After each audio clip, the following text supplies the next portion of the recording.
প্রতিঘাত সুজাতাকে strongest women করে দিয়েছে, মানে লৌহ মানবী।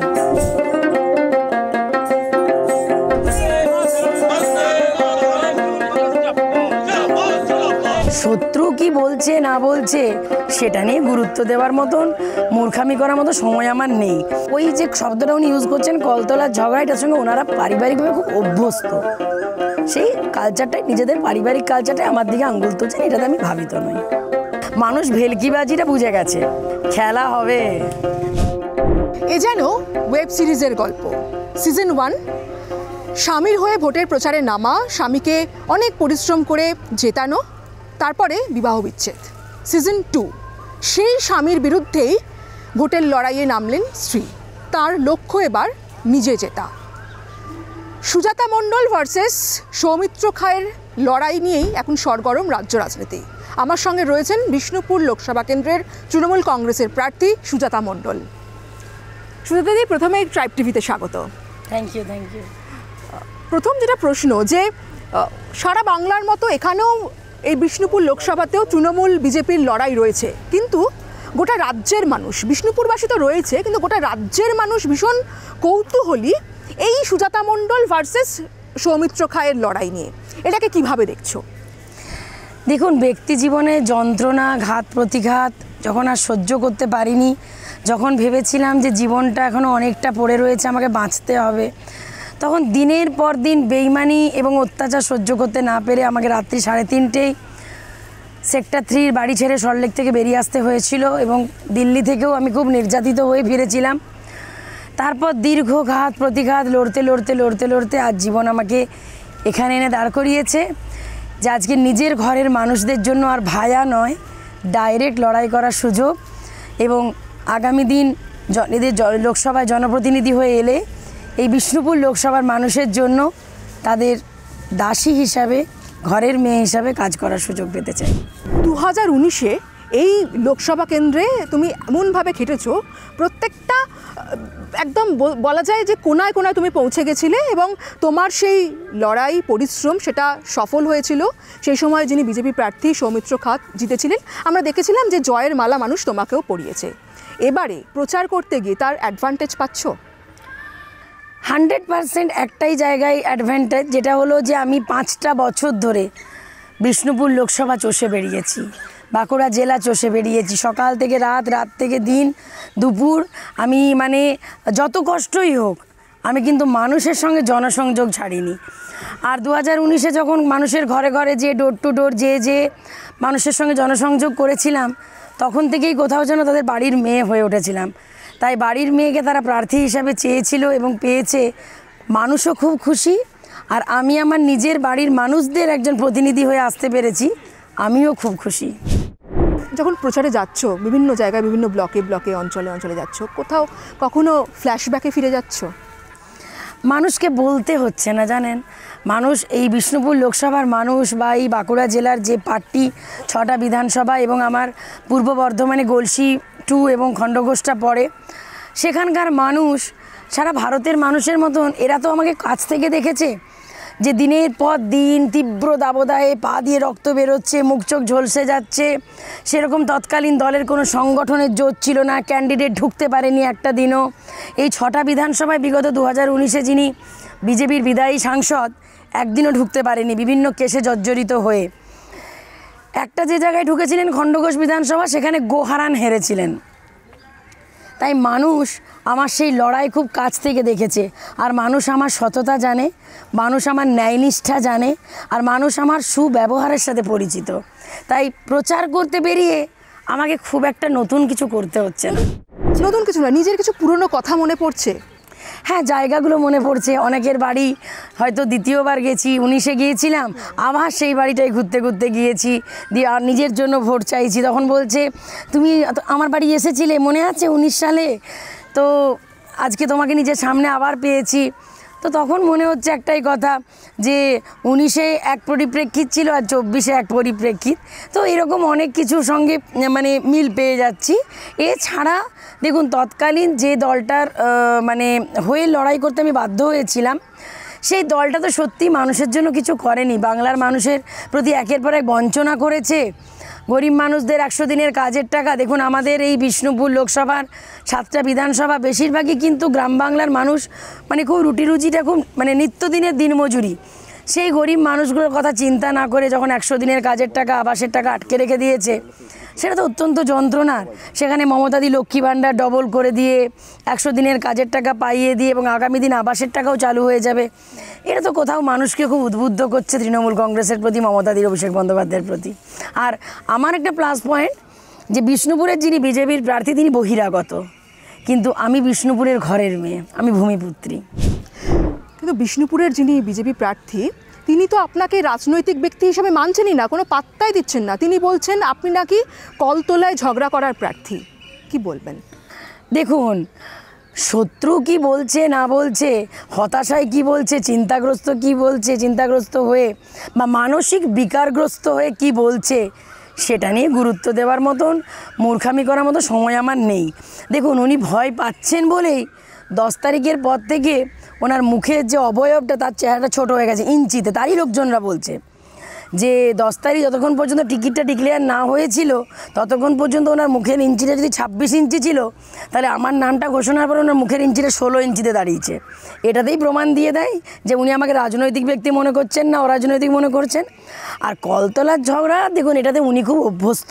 ওনার পারিবারিক কালচার, ওনার পাড়ার লোক, প্রতিবেশী, আত্মীয় স্বজন এবং আমি ব্যক্তিগতভাবে 3 বছর যে যন্ত্রণা অত্যাচার সহ্য করেছি, ওনার পারিবারিক মানে ওনার মা বলুন, ওনার বা দিদি বোনদের কথা বলুন, তাতে ওই যে শব্দটা উনি ইউজ করছেন কলতলার ঝগড়া, এটার সঙ্গে ওনারা পারিবারিকভাবে খুব অভ্যস্ত। সেই কালচারটাই, নিজেদের পারিবারিক কালচারটাই আমার দিকে আঙ্গুল তুলছেন, এটাতে আমি ভাবিত নই। 2019-এ যারা বৌদির সঙ্গে ময়দানে নেমেছিল, যারা সৌমিত্র খায়ের অনুগামী, বৌদির সঙ্গে তারা প্রচারে গেছিল, তাদের কাউকে এবারে নিজের প্রচারে পাচ্ছেন? তারা কেউ খাটছে আপনার হয়ে? অনেক মানুষ। আমি তখনও দিদি ছিলাম, আজও দিদি, আমাকে লোকে বলে ছোট্ট দিদি, ঠিক আছে? তো আমি সেই এখনও পর্যন্ত অনেক মানুষের সক্রিয়ভাবে এবং অনেকের আপনি ডাইরেক্ট ইনডাইরেক্ট বিভিন্নভাবে অনেক মানুষেরই সাপোর্ট পাচ্ছি, যারা তৎকালীন দিনেও আমাকে সাপোর্ট করেছে এবং এখনও সাপোর্ট করছে।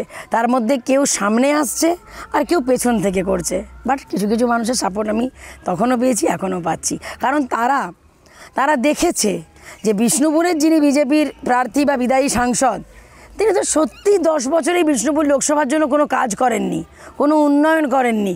নিদেন পক্ষে মানুষের পাশে থাকা তো দূরস্থ, কর্মীদের ফোনটুকু পর্যন্ত ধরেননি। তারপরেও তিনি 2টো টার্মের সাংসদ। বিজেপি এই 21-এর বিধানসভা, এখানে 4টে বিধানসভা তাদের দখল, এই লোকসভার মধ্যে যে 4টে বিধানসভা। না, দেখুন একটা কথা বলি, উনি বারবার দল বদল করে সেটা সুযোগ পেয়েছেন, বিভিন্ন মানুষকে বোকা বানিয়েছেন। এবার আর দল বদল করার সুযোগ পাননি, চেয়েছিলেন। কারণ যতদিন পর্যন্ত ওনার নাম ডিক্লেয়ার না হয়েছিল, উনি নাম ডিক্লেয়ারের আগে পর্যন্ত শিওর ছিলেন না কোন দলে আছেন বা কোন দলে যাবেন। তাই দেখুন উনি 5 বছরে 3 বার দল বদল করেছেন। ওনার ব্যাপারটাই হয়ে গেছে আয়ারাম গয়ারাম, তো ওটা নিয়ে একটা ব্যাপার। আর দ্বিতীয়ত উনি নিজের যোগ্যতায় কোনোটাই জেতেননি। 2014 সালে যেটা জিতেছিলেন পুরোপুরি মমতা বন্দ্যোপাধ্যায়ের দয়ার দানে। আর 2019-এ আমি এবং আমার সেই সময়কার কিছু মানুষদের দয়ার দানে উনি ওই নামের পাশে সাংসদ ট্র্যাকটা লাগাতে পারছেন, যেটা কিছুদিনের মধ্যে প্রাক্তন সাংসদ লাগাতে হবে। এবং সবচেয়ে বড় কথা হচ্ছে, দেখুন ওনাকে নিয়ে বেশি কথা বলা মানে কি জানেন তো, ওনাকে ফুটেজ দেওয়া, যেটা আমি দিতেই চাই না। কারণ এমন একজন আমার বিরুদ্ধে দাঁড়িয়েছেন যিনি 10টা বছর মানে একটা যুগ সুযোগ পেয়েও বিষ্ণুপুর লোকসভার মানুষকে শুধু ঠকিয়ে গেছেন, বঞ্চনা করে গেছেন। আমার সাথে যা অত্যাচার করেছেন, আমাকে যা নির্যাতন করেছেন, যা যন্ত্রণা দিয়েছেন, রাত্রি 3:30টায় বাড়ি ছেড়ে বেরিয়ে আসতে বাধ্য করেছিলেন প্রাণ ভয়ে, আমি সেগুলো নিয়ে ডিটেলসে যেতে চাই না।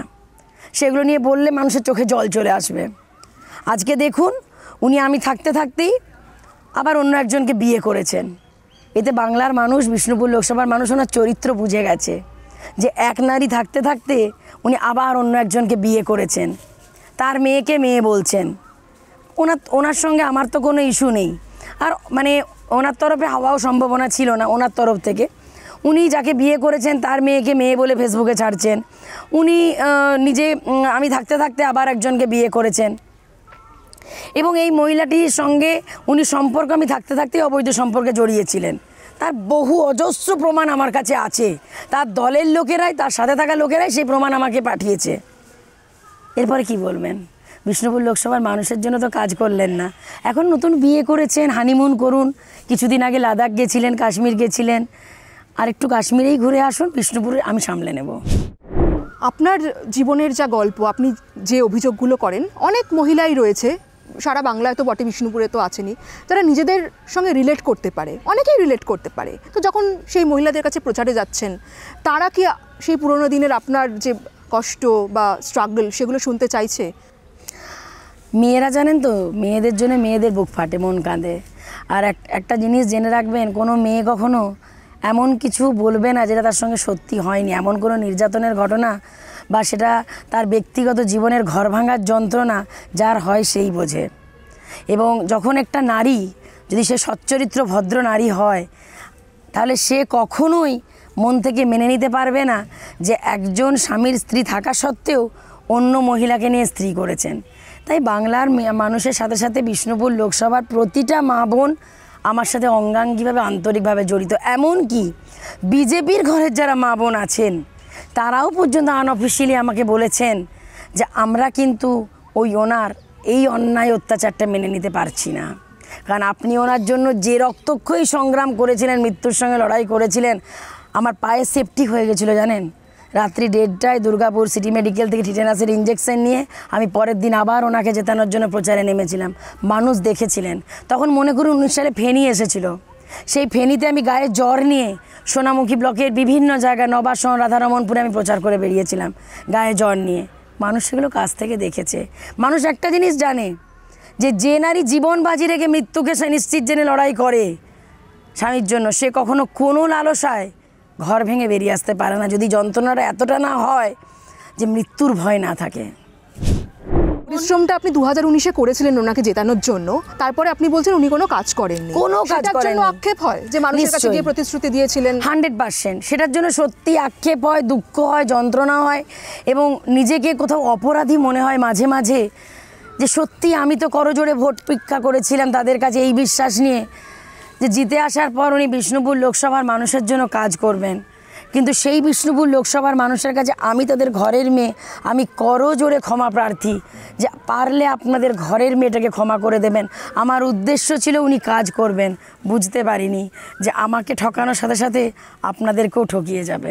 এরপর বিচারের সময় এসেছে, ওনাকে এতটা ভোটে বিষ্ণুপুর লোকসভার মানুষ যেন হারায়, যেন উনি রাজনীতির অতল ধ্বংসের অতল তলে যেন তলিয়ে যান। সেই সময় কী কী প্রতিশ্রুতি দিয়েছিলেন যেগুলো পূরণ করতে পারেননি, যেটা এখন আপনি আপনার প্রচারের অস্ত্র হিসাবে ব্যবহার করছেন? দেখুন, কিছু কিছু জায়গায় জল কষ্ট ছিল, সেগুলো মমতা বন্দ্যোপাধ্যায় করে দিয়েছেন, কিন্তু ওনার তো বিজেপির এমপি হিসেবে করা উচিত ছিল। নিদেন পক্ষে ধরুন মানুষের পাশে থাকা উচিত ছিল। করোনার সময় জানেন, মানুষ যখন মৃত্যুর সঙ্গে লড়াই করছে উনি খোঁজটুকুও নেননি, পাশে থাকা তো দূরস্থ, অথচ উনি বিলাসিতা ফুর্তি করে কাটালেন।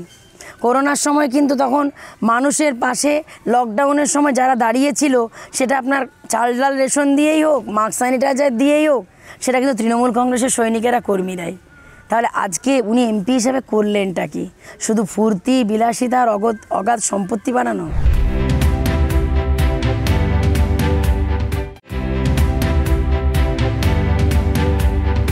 আপনি এখন প্রচারে যাচ্ছেন, আপনি কি প্রতিশ্রুতি দিচ্ছেন মানুষকে? যদি জেতেন তাহলে প্রথম কাজ আপনার কি হবে বিষ্ণুপুরবাসীর জন্য? দেখুন, আমি কখনো প্রতিশ্রুতিতে বিশ্বাসী নয়, আমি কাজে বিশ্বাসী, আমি কর্মে বিশ্বাসী, কথাই নয়।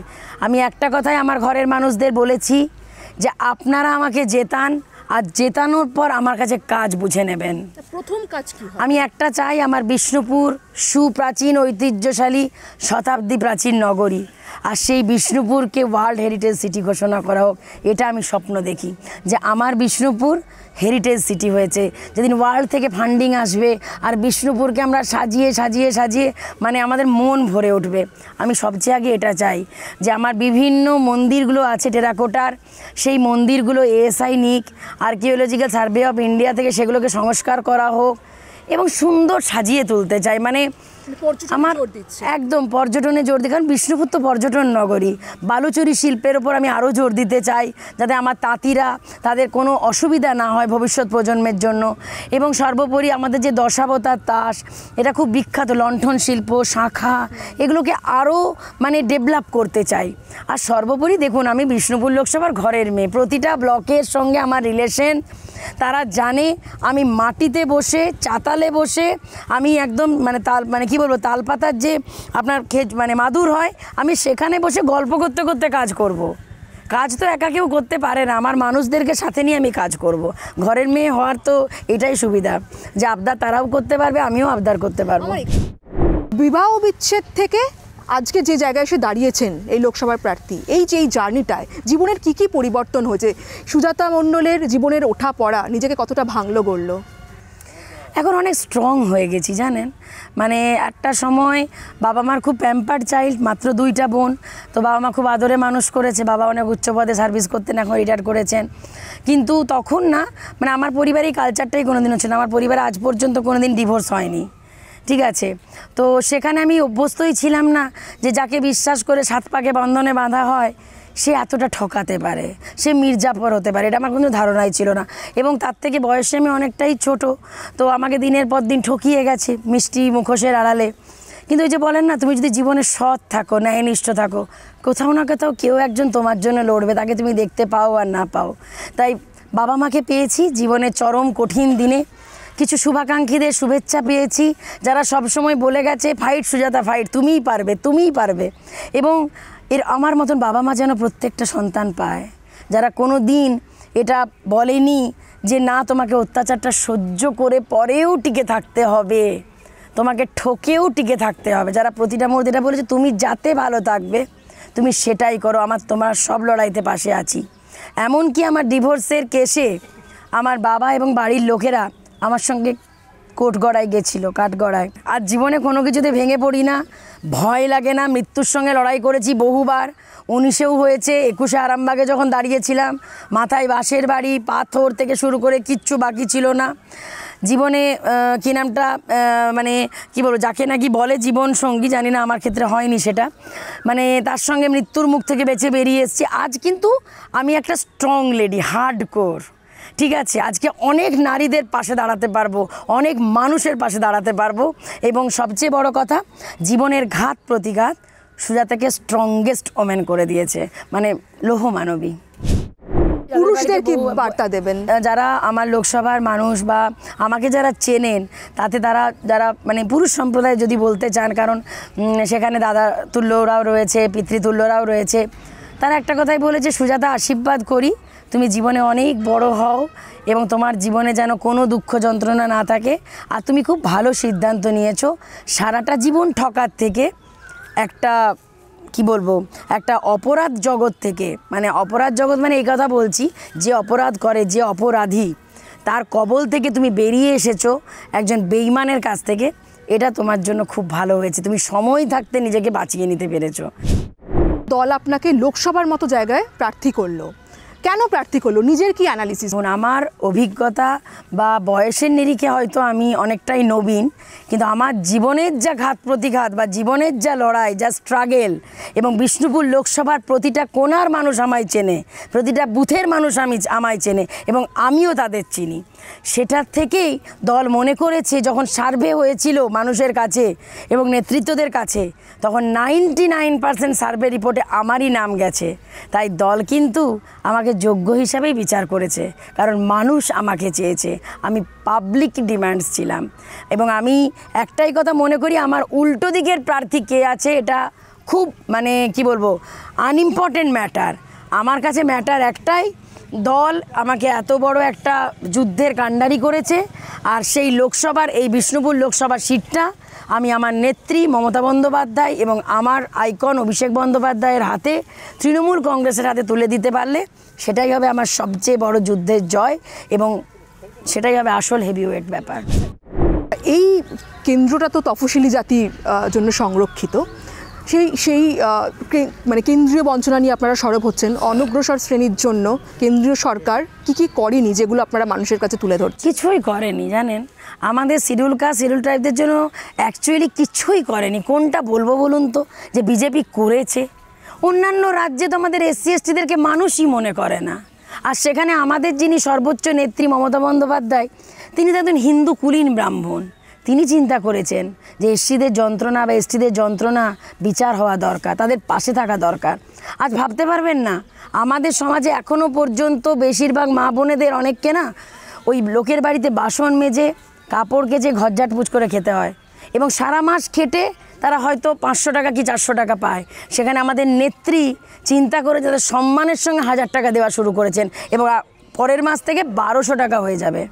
এবং কত সুযোগ সুবিধা দিয়েছে আদিবাসীদের পাশে, বা তপশিলীদের সংলাপ হিসেবে একটা বার্তা বার করেছেন যে আমরা যেন আমাদের কথা বলতে পারি।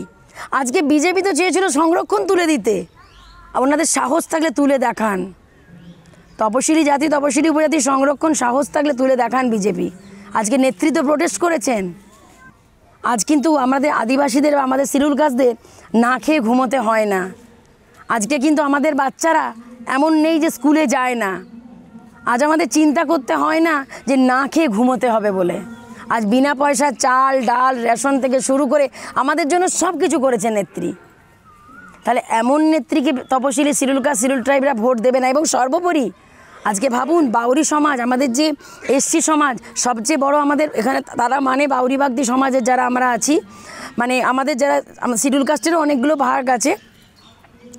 মা মনসা, সেই মা মনসা মন্দির তৈরির জন্য নেত্রী সেটারও প্রকল্প বার করেছেন এবং সেখানেরও অনুদান দিচ্ছেন। তাহলে কি বলবেন? এবং আজকে এসসি এসটিদেরকে যে পরিমাণ অত্যাচার বিজেপি শাসিত রাজ্যে করে, আপনি নিশ্চয়ই জানেন যে একজন আদিবাসীকে উনি বসেছিলেন, সেই আদিবাসীর গায়ে তাকে একজন বিজেপির নেতা প্রস্রাব করছেন এবং ভিডিও করাচ্ছেন। কত বড় উদ্ধত্ত ভাবুন। মণিপুরে যারা তপশিলি জাতি উপজাতি আছে তাদের মেয়েদের উলঙ্গ করে পুরো মণিপুরে ঘুরিয়েছে। সেখানে বাংলার আমরা শিডিউল কাস্ট শিডিউল ট্রাইবরা মমতা বন্দ্যোপাধ্যায়ের সরকারের আমলে আমরা ভালো আছি, সম্মানে আছি, বেঁচে আছি, এবং খুব ভালো আছে এসসি এসটিরা মমতা বন্দ্যোপাধ্যায়ের সরকারে। বিজেপির প্রচারের একটা নতুন স্ট্র্যাটেজি যেটা দেখা যাচ্ছে যে প্রধানমন্ত্রী তিনি সন্দেশখালীর প্রার্থীকে ফোন করছেন বা কৃষ্ণনগরের প্রার্থীকে ফোন করছেন এবং সেটা তারা প্রচারও করছেন। এই স্ট্র্যাটেজিটা নিয়ে আপনাদের কি বক্তব্য? আপনি তো একজন মহিলা প্রার্থী। আমি একটা জিনিস মনে করি, সন্দেশখালীর যে ইস্যুটা, সেই ইস্যুটাই দেখুন, মেয়েদের যদি সত্যি মেয়েদের নির্যাতন হয়ে থাকে, মেয়েদের উপর অত্যাচার হয়ে থাকে, যারা অপরাধী যদি সত্যি যারা জড়িত তাদেরকে নিশ্চয়ই সাজা হওয়া দরকার।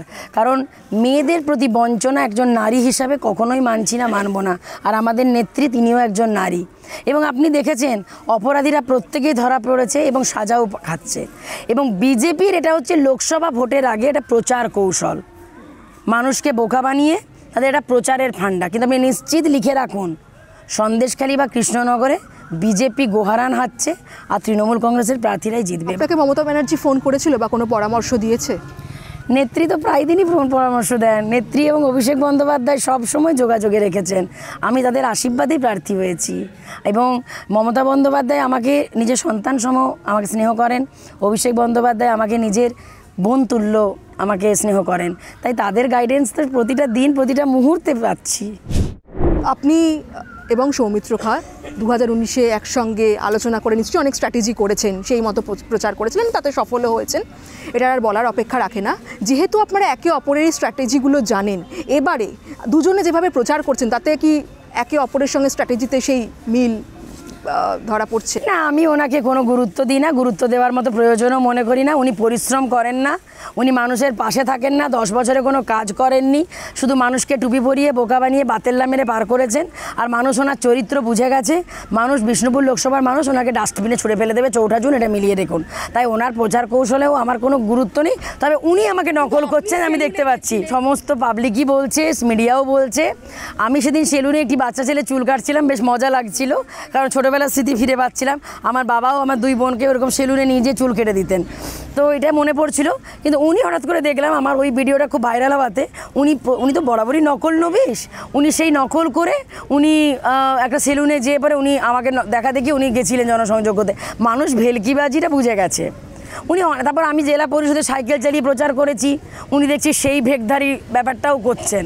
তো এই ভেগগুলো মানুষ বুঝে গেছে, মানুষই বলছে, মিডিয়া বলছে, ওনার দলের লোকেরাই বলছে যে সুজাতা মণ্ডলকে নকল করছেন বিষ্ণুপুরে বিজেপি প্রার্থী। তো এটাই তো আমার প্রাপ্তি। এবার তো বুঝতে পারছেন কে রাজনৈতিক ভাবছে আর কে অরাজনৈতিক ভাবছে, খেলা হবে। আচ্ছা, শেষ 2টো প্রশ্ন আছে। এখনও সুজাতা মণ্ডলের কথা যখন ওঠে তার আগে মানুষ আলোচনা করে সৌমিত্র খায়ের এক্স ওয়াইফ বলে। নিজের পরিচয় তৈরি হতে আর কতদিন সময় লাগবে?